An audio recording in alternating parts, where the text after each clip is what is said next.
આજથી ભવનાથ વિસ્તાર જૂનાગઢ ખાતે પવિત્ર મહાશિવરાત્રિ મેળાનો પ્રારંભ થયો છે।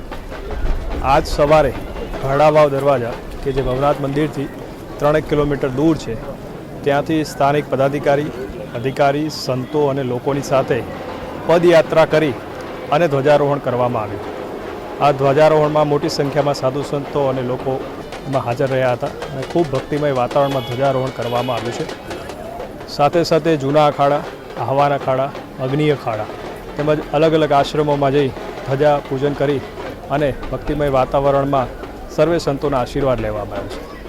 આ વખતનો મેળો અનોખો છે। આ વખતનો જે મેળો છે એમાં યાત્રાધામ વિકાસ બોર્ડ તરફથી સમગ્ર રૂટનું એક સુંદર મજાનું સુશોભન કરવામાં આવ્યું છે।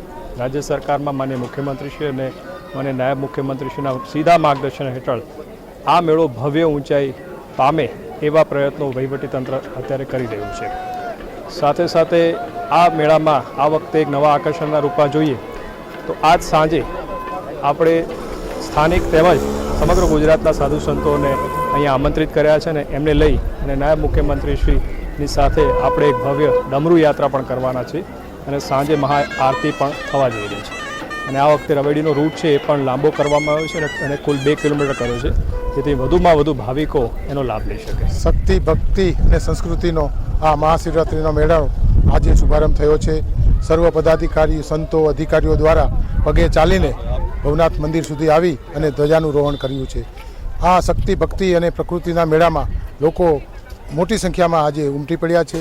ગરવા ગિરનારની ગોદમાં ગુજરાત સરકાર અને જિલ્લા વહીવટી તંત્ર અને યુવા સેવા સંસ્કૃતિ પ્રવૃત્તિઓ વિભાગ અને સાંસ્કૃતિક બોર્ડ તથા અન્ય વિભાગો દ્વારા ખૂબ સુંદર આયોજન કરવામાં આવ્યું છે।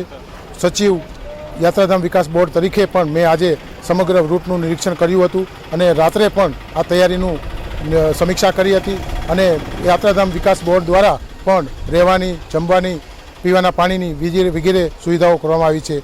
જિલ્લા પંચાયત દ્વારા મેડિકલ સુવિધાઓ કરવામાં આવી છે। એટલે લોકોની યાત્રાળુઓની સુરક્ષા અને સલામતીની પણ અમે દરકાર લીધી છે। તો આ મેળાને સંપૂર્ણપણે આપ માણો એવી મારી આપ સૌને નમ્ર વિનંતી છે।